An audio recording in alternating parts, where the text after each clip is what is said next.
utauangalia katika ulimwengu wa roho kwamba Mungu anaongelea nini katika mwezi wa kwanza wa mwaka 2026.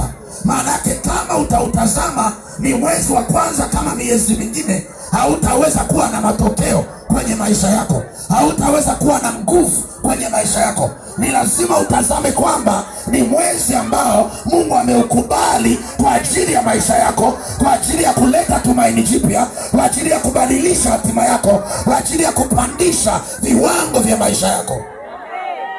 Soma mstari wa 29 hapo, hiyo sura. Tumalizie mstari wa 29.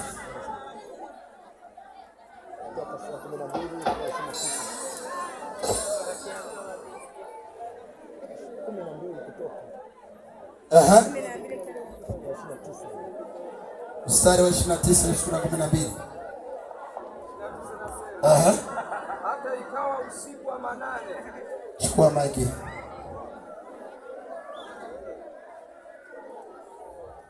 La Bwana linasema kutoka 12 mstari wa 29.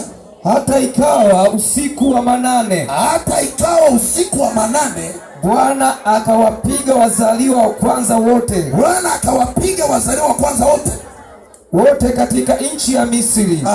Tangu mzaliwa wa kwanza wa Farao aliyeketi katika kiti chake cha enzi, hata mzaliwa wa kwanza wa mtu aliyefugwa katika nyumba ya wafungwa, na mzaliwa wa kwanza wote wa wanyama. Farao akaondoka usiku, yeye na watumishi wake. Alikuwa amewashika, anawaambia siwapi ruksa ya kuondoka. Yule ambaye alikuwa amewazuia anawaambia siwezi kuwaacha ninyi muende mkafanikiwe, ninyi muende mkazae. Anasema usiku ule ule akawaita watumishi wake wote wa Misri. Wote pakawa na kilio kikuu katika Misri, maana hapakuwa na nyumba hata moja asipokufa mtu. Ndio akawaita Musa na Haruni usiku, akasema ondokeni, tokeni katika watu wangu, nyinyi na wana wa Israeli. Akawaambia ondokeni kwa sababu Mungu wenu amekuja kukutana na mimi, ili kwamba niwape ruksa, ili kwamba niwaachie, ili kwamba niwapeni muondoke. Nilikuwa mgumu, nilikuwa nazuia msiondoke, lakini kwa sababu ya Mungu wenu amepiga uzao wa kwanza, mimi nataka niwaambie ya kwamba chukueni watoto wenu, chukueni mali zenu na muende mahali kule Mungu anataka. Enendeni mkamtumikie Bwana. Enendeni mkamtumikie Bwana. Kitu ambacho nataka nikwambie, mwaka 2026 lazima uamue ndani ya moyo wako ya kwamba huo mwaka utakuwa ni mwaka wa kumtumikia Bwana, tofauti na miaka mingine. Kama ulikuwa unatumika kwenye viwango vidogo, mwambie Mungu nipe kutumika zaidi. Kama nilikuwa natumika kawaida, mwambie Bwana ninaomba kutumika zaidi. Amen. Maana Bwana anakutoa kwenye nyumba ya utumwa.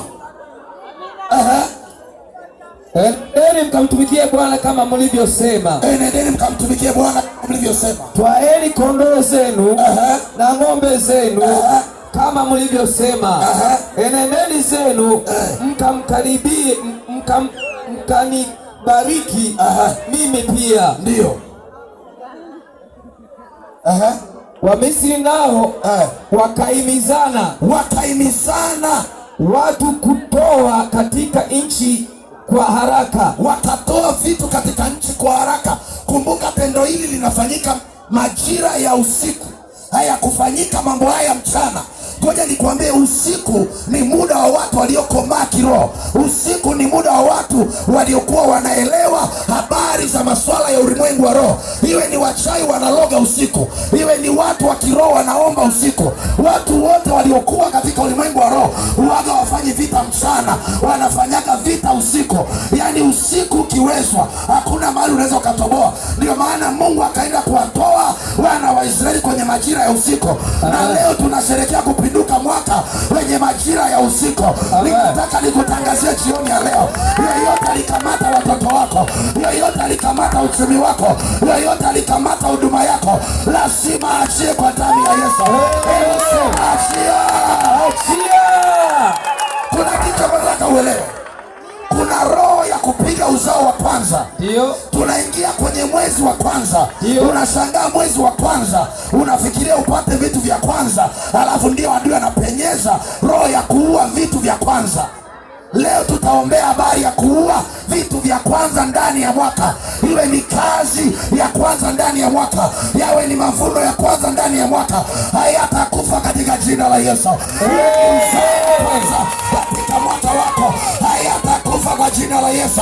Iwe ni mshahara wa kwanza katika mwaka wako, hautapotea kwa jina la Yesu, bali utaona matokeo. Utaona Bwana akisimama, utaona Bwana akikupigania, utaona Bwana akikusaidia. Hebu sema amina. Sema na iwe hivyo kwa jina la Yesu. Na iwe hivyo kwa jina la Yesu. Hebu malizia. Maana walisema tumekwisha kufa sote. Watu wakauchukua unga na mikate yao kabla haijatiwa chachu, na vyombo vyao vya kukandikia wakavitia ndani ya nguo zao mabegani mwao. Hawakuacha vitu vyao. Huu mwaka unapoama, hautaacha nyota yako kwenye mwaka huo, hautaacha utajiri wako kwenye mwaka huo, hautaacha familia yako kwenye mwaka huo. Wote walioandika ya kwamba usivuke saa 6 kamili, mimi natangaza utavuka. Hata kama una mtu anaumwa, iwe ni mama yako, iwe ni ndugu yako, nasema bali ataishi, bali atainuka, bali atasonga mbele. Hebu sema na iwe hivyo. Kwa jina la Yesu. Sema imekuwa yangu. Imekuwa yangu. Sema imetokea. Imetokea. Napokea usiku wa leo. Pokea usiku wa leo. Malizia mtumishi wa Bwana. Wana wa Israeli wakafanya kama neno lile la Musa, wakataka kwa Wamisri vyombo vya fedha na vyombo vya dhahabu. Hawakuchukua vitu vya kawaida, walichukua vitu vya thamani na mavazi. Bwana akawajalia. Kutangazia 2026, mavazi yasiwe tabu kwako, hela isiwe tabu kwako, biashara isiwe tabu kwako, kilimo kisiwe tabu kwako, kila ugonjwa unaokutesa isiwe tabu tena kwako, bali afya ikatawale, bali afya ikatawale. Ninatabiri kwa jina la Bwana, mtu mmoja anayesikia sauti hii, nasema itakuwa kama unavyoamini. Sema Yesu. Amen. Mstari wa 36 umefika. Bwana akawajalia kupendelewa na Wamisri. Bwana akawajalia kuwapendelewa. Mungu akakufanya upendelewe kwa jina la Yesu. Katikati ya wengi ukapendelewe. Watakapofanya maamuzi, Mungu ainue watu watakaokupendelea wewe. Watu watakaokupendelea wewe. Ainue watu kwenye biashara, ainue watu kwenye kazi yako, ainue watu kwenye kanisa lako, ainue watu kwenye huduma yako. Watakaosema katikati ya wengi, sisi tumempendekeza yeye.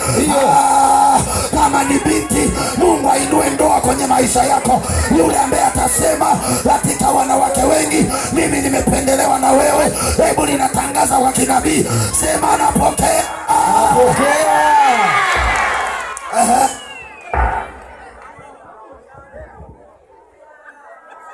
Bwana akawajaliwa kupendelewa na Wamisri, kupendelewa hata wakawapa kila kitu walichokitaka. Nao wakateka Wamisri nyara. Inatosha.